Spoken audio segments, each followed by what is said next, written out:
Is it a proper time to buy Crime Boss Rocket City? Well, the game just launched on June 18th on Steam, and that's not all. You also have a 20% discount from 19.99 euros to 15.99 euros.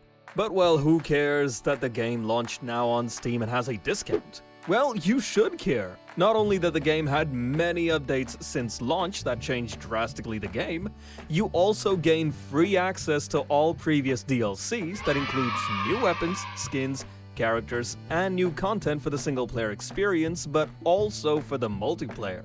The offer ends on July 4th, and compared to Payday 3, where you pay 39.99 euros and get the option to wait in a lobby for entirely minutes to play a match, you can jump right in the game to try it out. And no, I'm not sponsored or anything, but this game has seen some real changes in just 1 year. So in this video, I'm going to do a review of sorts and highlight the new improvements to the game and address the critics at launch. And most importantly, answer the question, is it worth buying now? So, 1 year has passed since Crime Boss Rocket City launched on Epic Games. At that time, this game was a real joke. The campaign was probably developed in the 90s, exactly like the theme of this game.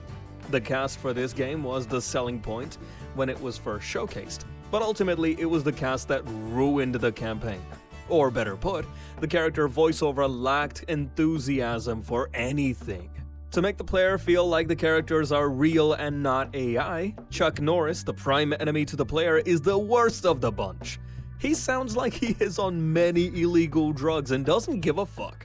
And his partner, it sounds like he also took a punch of drugs and recorded from India. And these are just some examples of bad acting. The premise looked cool. Hired many celebrities and used their name and skill in acting to make a great game. But the execution was so bad you can tell very quickly and often that the actors have recorded from different places. Some sound so bad, it's like they use the mics on their Nokia phones. They tried to use the CD Projekt Red formula, like in Cyberpunk 2077, which had Keanu Reeves for the base game, and for the DLC Idris Elba. Which, in this case, really worked. They did an excellent job and helped sales tremendously because of their great acting skills. Unfortunately, the cutscenes in the main story are already finished. It's not terrible, but neither good. Overall, the story is a mediocre one. The problem was that their entire budget was on the cast and not so much on the gameplay aspects nor the mechanics. The first problem with this game is that it doesn't know what it wishes to be. A heist game like Payday, a management cartel game like Empire of Sin, or even a strategy game like XCOM, where you must send your squads around the map to complete different objectives. This game tries to be so many things and doesn't know how to integrate them together. The campaign has an interesting premise. You are a criminal boss in Rockay City, a very ingenious name for the game also, and you must fight other criminal factions to take control over the map. By going to war with each of them, you can do this by assigning troops to a turf war. In these types of missions where you play as a random thug alongside more generic thugs from your faction against the other enemy faction. It's nothing wow, but what makes it interesting is the heat system for the cops. If you do too many naughty things around the map in a loud manner, then Sheriff Norris and his detectives will notice and send cops and even detectives to fight you. This sometimes leads to unscripted events like fighting a gang faction, then the next second you wake up with the police engaging two in this fight. And after you capture that turf, you get specific items that can be sold like drugs, precious metals, gems, etc. Interesting thing is that you need to wait when an occasion rises on the black market to sell it for a higher price, like in the real world demand and supply. When there's a high demand, the price goes up, if not, the price goes down. Another type of mission that you can do around the map are the heists. Exactly like Payday, you have an objective to steal different things around many different places. At launch, there weren't too many things to choose between. But now, after many updates, you have a variety to choose from, and also have categories of heists, small, medium, and long heists. For each one, the length of the mission varies. It could be something as quick as just to enter a jewelry shop and put the drill on a safe, or just steal some jewelry. Also, an interesting fact about the drill compared to Payday, where the drill keeps getting jammed here, you have a minigame to press and hold a specific button to boost the drill speed for a short time. And you can do this until the drilling is done. This makes the drilling sequence more engaging for the players. It promotes the risk to stay near the drill in exchange for a shorter period of drilling. And the third type of missions in the campaign are the goals. You can select specific goals through the campaign, and you must do specific tasks that combine the previous types of missions, or can have a big heist that needs preparation. The information when to strike, the escape route, need to pay for transport, etc. And the objectives vary from goal to goal.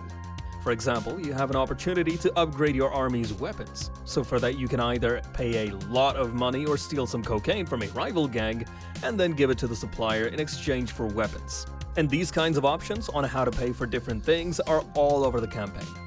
And if you are bored or finish the campaign, you can extend your time with Urban Legend. These are new missions with different characters that expand the background of some of them.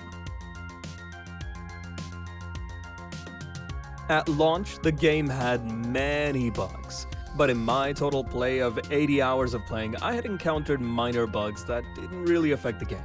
Another complaint at launch was the AI, or, well, the lack thereof.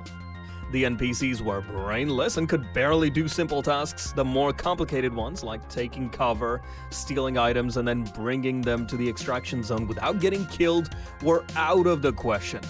Now you can truly play the campaign and multiplayer with NPCs that replace the players. Of course, they can't totally replace the real players. Playing with others is more fun and engaging. This improves AI and also helps all the NPCs, not only your squad, to feel more like real persons, and they react better, and also the police and the rest of the enemies don't simply come forward like bugs waiting to be crushed. Remember when in the campaign if your boss dies the whole game restarts? Now you have the option to unlock abilities that will stick between campaigns. The new 2 DLCs offer new content to go through. The first DLC released is the Dragon's Gold Cup. It offers one big heist, but you may think, just one map? Well, this map offers 3 unique ways to approach it. Something like in GTA 5, where you plan your squad, moves, and also the approach. Going through underground passages, escaping by boats or bikes. This is what is unique about this DLC. The preparations that you can take to alter the mission, on how it will play. This DLC also has a new campaign that focuses on Dollar Dragon and also has multiple missions until you get to the big heist. It's a nice setup and the steps to go through, it's captivating. And it also adds 2 new missions for the Urban Legends mode. The second DLC, Cagnali's Order, this one is even better and bigger than the previous one. A real step up. The premise of this DLC is the new corporation that has very insane advanced technology.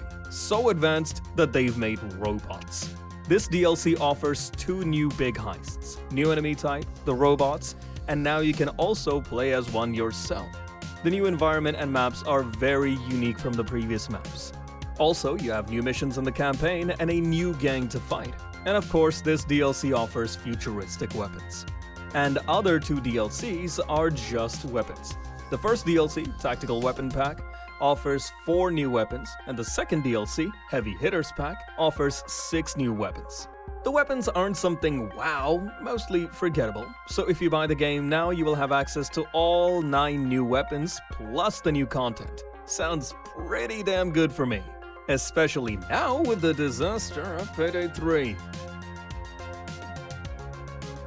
They also changed the progression system. Gaining experience will award you with the ability to unlock various in-game items, that is, throwables, weapons, heisters, weapon skins. This also replaces the old mechanic of rewarding the player with new items. You can also now customize your boss by selecting from a variety of character models. At launch, you could buy new weapons from the shop when they appeared randomly. Now you can unlock the chance to buy them through the new progression system. You may think that Payday has great skills. Well, now your boss has skills too. For now, only 2 levels are available, and also many characters that you can play as have their specific skills and abilities. This allows for a variety of testing each match to try new characters and skills. If you are tired of waiting an eternity to enter a lobby, now you can jump directly in a match by using the new mode Quick Join. As you can see, many improvements have been made throughout the entire game. About the combat, it's more arcade like Payday 2. Payday 3 has more modernized gameplay, more fluid, fast-paced shooting. Now it depends on you how you prefer it. Another problem at launch was the lack of content. Small maps, repetitive ones. Now you have a dozen of maps and heists to choose from, and even if you play on the same map, the environment and the objectives change a little not to feel too repetitive.